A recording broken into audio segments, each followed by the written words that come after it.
إن ربك هو الخلاق العليم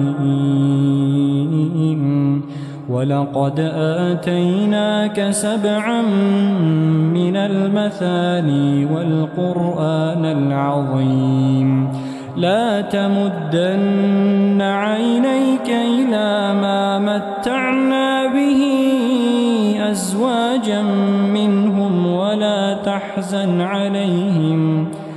ولا تحزن عليهم واخفض جناحك للمؤمنين.